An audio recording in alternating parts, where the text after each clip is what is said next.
Hey everybody, welcome to the Bible study.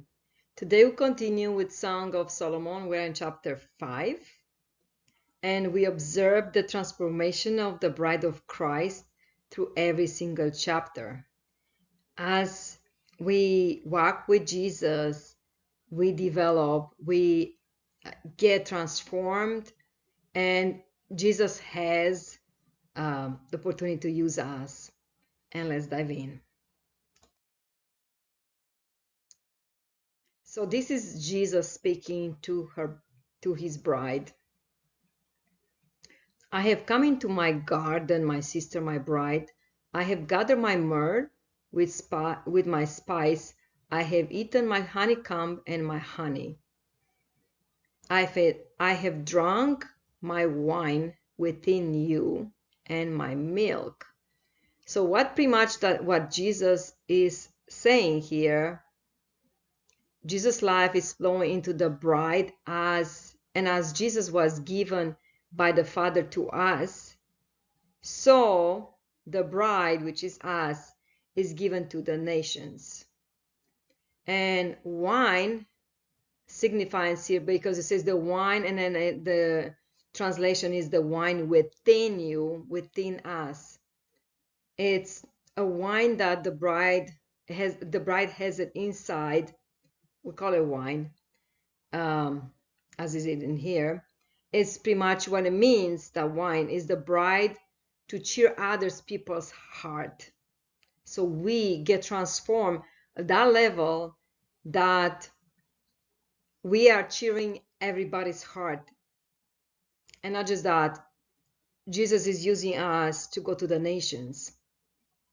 And Jesus says here, eat, friends, and drink your fill of love. And which he means drink the wine of her love. Like we develop so much love that is inside us, as we are getting us in the first chapters when Jesus was the way he was before. Now we are at this level. It was mentioned the first, like he's the wine was of his love. It's pretty much you get drunk of Jesus' love. And look at here, we are like Jesus in this point, and in that regard. Drink the wine of her love, take all you desire, you priests. So she is getting out there in the field, in the marketplace, and she is developing that kind of, I would say, wine inside of the love, like other people can get drunk with her love. So she has this love for other people. And it says, my life within her, which Jesus says about us, will become your feast. So because Jesus lives inside us, the love that is inside us become for everybody like a feast. So we develop that love. And I like just thinking about that. I love it. It gets better and better every time. Now she says here, the bride, which is us, I slept. Now, I slept here is when you sleep, you can do much, right? You sleep. But it is here she says that she with the translation, it says like, let my devotion slumber, which she kind of let it back. She did not pursue with devotion, with praying, with worshiping and all that. So I let it slumber. So that's why it says I slept, which we supposed to, well, it's not the sleeping of the physical body, it's the sleeping of spiritual body here. It's the spirit, is in the spirit. I slept, but my heart was awake. And the heart is the soul of person. Listen, my beloved is knocking. Now, in the translation is the melody of the man I love awakened me. I heard his knock at my heart's door. So it's not when it's my beloved, it says my beloved is knocking. It's the door of our soul, of our heart, which is the soul pretty much. And our soul is composed with our will, emotions. So open to me. Let's go back in verse. So soul is made of mind, will, and emotions. And we call it all over the Bible. If you see heart, it's pretty much the soul. All right, open to me, my sister, my darling, my dove, my flawless one. And the translation pretty much says, arise, my love, open your heart. Will you receive me this dark night? You are my pure, loyal dove, a perfect partner for me. So we become Jesus' partner, like we work together for the same purpose. For my heaviness and tears are more than I can bear. I have spent myself for you throughout the dark night. Let's go in the Bible. My head is drenched with dew, my hair with the dampness of the night, which the translation is pretty much saying, my heart is filled with dew and my hair with drops of the night. And this reflects the night that Jesus prayed for us before he was crucified, when it was saying that even his sweat became blood. It's how much intensity he had that night. Verse 3, I have taken off my robe, must I put it on again? Now, this is something else than just the robes, like it's in the spirit. Laying aside the garments is a symbolic picture of us when we come to Jesus. So we leave our dirty clothes, which are like of the darkness, we leave them behind, and we get the robes what Jesus gives us, the white robes, since we were cleansed by the blood of Jesus, and they're like pure, like white. And also we lay aside our self-righteousness, like everything that was not of God is behind us. It's not just like a old robe, and take up the true righteousness. I have washed my feet, must I soil them again? I have laid aside my own garments, since I've yielded my righteousness to yours. Now it says it here, pretty much, you have cleansed my life. Perfect. It's how we are. That's what it says about the robes and all that. If you do not go through the translation, it's hard to think what you're reading. All right, let's go next. My beloved thrust his hand through the latch opening.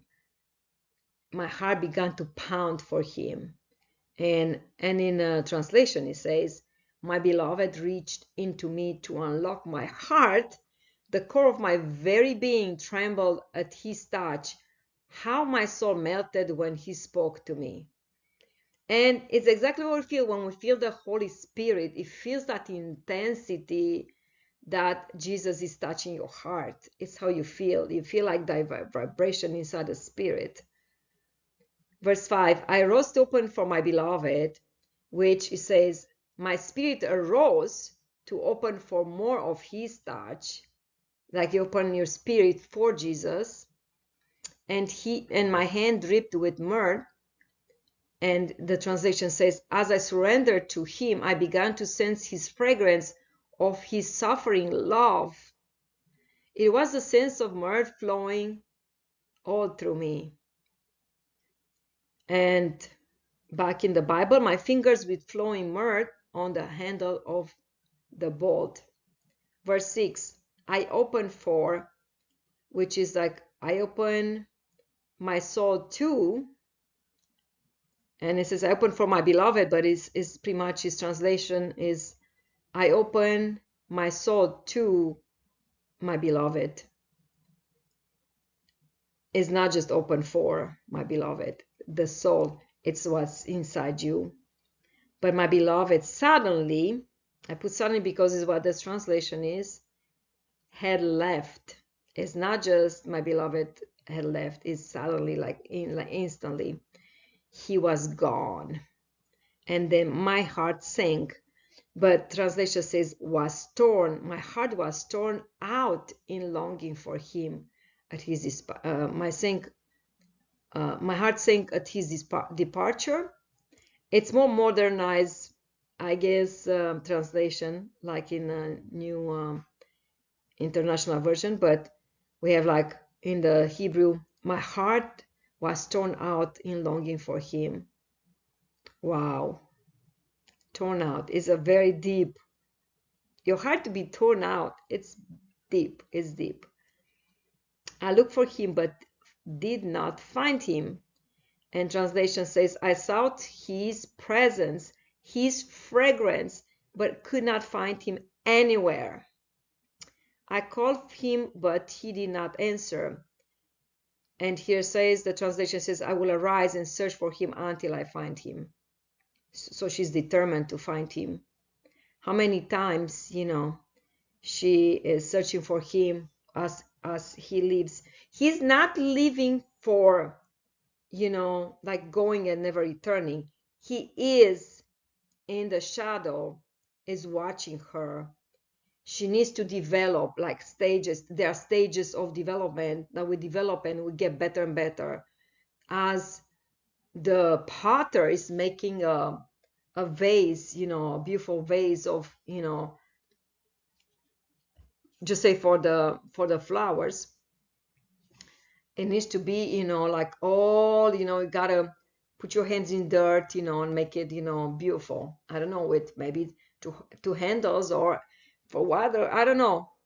But to make that happen, we have to go through stages as that clay goes through stages to make that very nice pot. And at one point, you got to burn that pot in the hot fire. And it's how we finalize everything. And then you can put, like paint something nice, hand painting on it, flowers or whatever, and get the final look, like shiny look. Let's keep going. That was just a comparison. I'm saying like how we go in stages, and that's why I love it so much. Since I discovered this, I love this the Song of Solomon very much. Is our development and our stages as we grow with Jesus. The watchman found me. Translation says, as I walked through the city in search of him,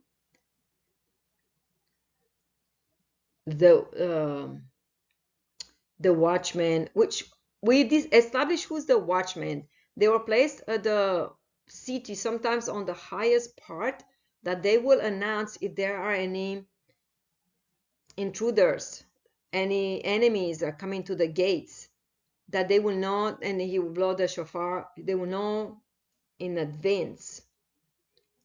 So the watchman found me as they made the rounds in the city. So the watchman is supposed to protect, to announce, to nurture, to be on our side, right? Anywhere you go. But the watchman found me, and this part was not even placed in as I walked through the city in search of him. But it says that as the watchman was there. So as the Shulamite, which is us, the bride, is searching for Jesus, she's walking into the city. But think about, it was night when Jesus came and showed up. So it's in the night time.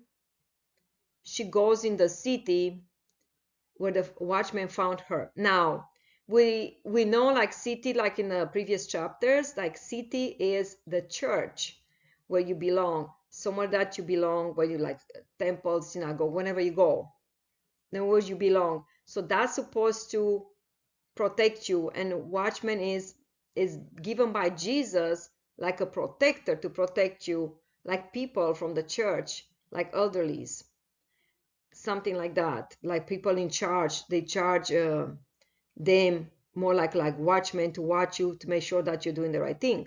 But look what happened here. They beat me, they bruised me until, well, it did not say this part, so I put it there, until I could not take it anymore. I could take no more. They took away my cloak. And then here it's the translation says they wounded me deeply and removed my covering from me, those watchmen of the walls. So what's happening here? Those people that are supposed to protect us, people of God, I would say, people that Jesus left them in purpose to protect us, to help us, to advance for Jesus' kingdom, they actually hurt us deeply. It says not just that, they wounded us deeply, and they took even the covering out what we had, like the ones of the truth and righteousness, that Jesus covered us. They took even everything that we had, they took it away from us. And it happens. This is like more like persecution, like and then sometimes you're persecuted in your own house, in your own church, and this is true. We, as the bride of Christ, we have to go through that in order to come to the other end like pure as gold. Now, I'm not sure this part was needed, but looks like it was. And Jesus was there. He could see it. He was in the shade. And it says, daughters of Jerusalem, I charge you, if you find my beloved, what will you tell him? Tell him I'm faint with love. So the translation pretty much says, you brides to be, which is the one that did not embrace Jesus yet.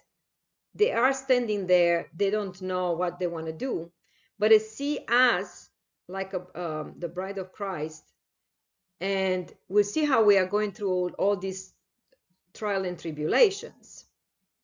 And so for the one that's standing by, they're not, they did not give their life to Jesus. Those are the brides, you brides to be, like maybe in the future. We are the bride, but they're brides to be. Maybe they're thinking of it. If you find my beloved one, please tell him I endured all travails for him. I've been pierced through by love, and I will not be turned aside. So what she says that no matter what it did to wounded her deeply, could be emotional, could be physically, that she endured all for Jesus, and she will not turn aside. She would keep going because the love that she has, it grows much higher, at a higher level now. Friends, how is your beloved better than others? So her friends, this is like, how is your beloved better than others? Most beautiful of women, how is your beloved better than others, that you so charge us? So, in other words, it says in translation, what love is this? How could you continue to care so deeply for him? It just sounds, you know what it sounds like in my ears? Like Job's wife. Like, curse God and let it be done with him. You can't. I can't. And that's love, what we carry for Jesus. Because no matter how bruised, how beaten we are in this world, we never give up on him. He is my hope. He is what I have. He's all what I have. I cannot just give up on him. And look what the translation says. Isn't there another who could steal away your heart? Like their friend, the bride's friend says, they say, why you want to suffer so much for Jesus? Isn't there nobody else out there that you can fall in love that will not have to suffer all this? And now still the friends will say, we see now your beauty, more beautiful than all the others. So now they see after all these travails, you name it, what she's been through, going through. It's not, the beauty is inside. So she reveals the beauty. You are more beautiful than any other. Now we see your beauty because it's coming from inside out. The beauty of the character, the beauty after you go through the time of tribulation and pain and suffering, all this, it gets you to the other end. Maybe on your face, people will not see it. Maybe you have sunken eyes. Maybe, who knows, another gray hair, who knows? But inside is the beauty of your character, like what God makes from inside out into you.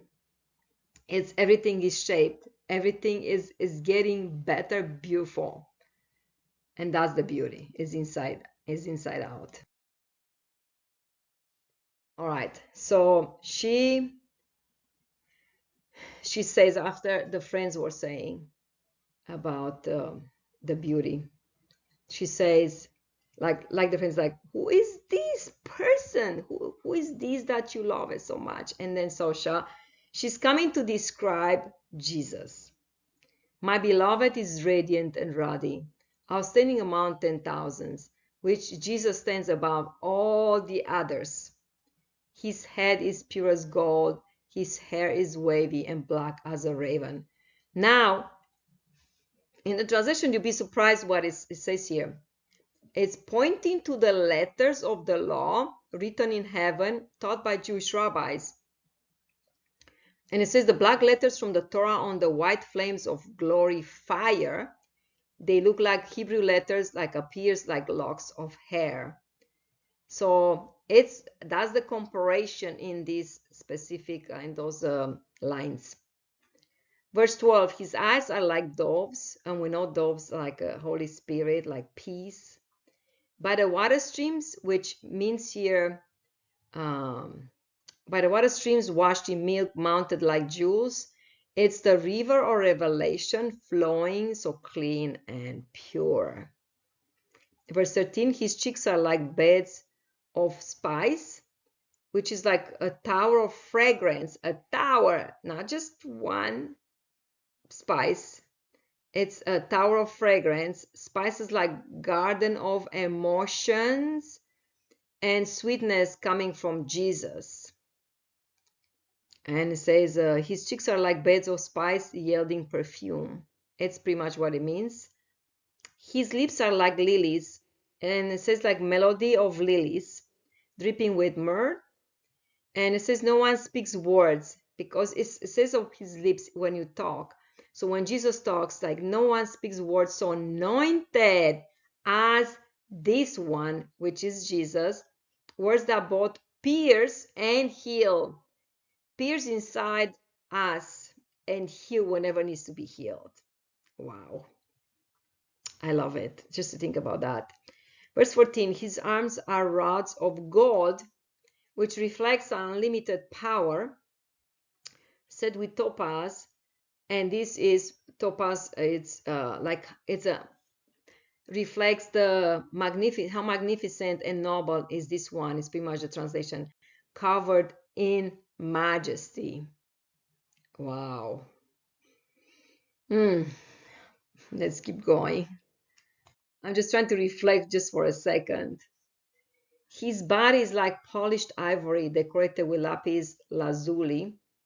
His legs are pillars of marble set on bases of pure gold. And it's pretty much what it says here. His ways are ways of righteousness, truth, and holiness. None can rival him. His appearance is like Lebanon, which they use the word bahur and means young man. And his appearance like Lebanon, choice as its cedars. Verse 16, his mouth is sweetness itself. Now, the translation is, more sweet are his kisses, even his whispers of love. Bible, he is altogether lovely, and the translation, delightful and perfect from every viewpoint. He is delightful. This is my beloved. This is my friend. This is from the Bible. Daughters of Jerusalem. Now, the translation is, if you ask me why I love him, you bride to be, like the future one that maybe choose Jesus, is because there's none like him to me. Everything about him fills me with holy desires. And now he is my beloved, my friend forever. So Jesus is our groom, his friend, and will be partner with him in the long way we'll be sent to the nations. Wow. And that's it. I wish it would be more, but it's gonna be more. It takes some time till I put it all together. It takes some time. It takes a long time. But here we are, the end of chapter 5. I'm looking forward for finishing the other ones, and we'll keep going. And we want to know. So at this point, the friends, the brides to be, like in the future, they want to find Jesus. So they're like, who is this? Why you're so in love with Jesus? Why you're so in love? What is something specific about him? Now the friends and the brides to be will want to find Jesus as well, because we reflect in our personality, in our character, we reflect Jesus. So that's exciting. All right. I hope you enjoyed this Bible study as much as I enjoy it. Till next time, I say goodbye. Goodbye now.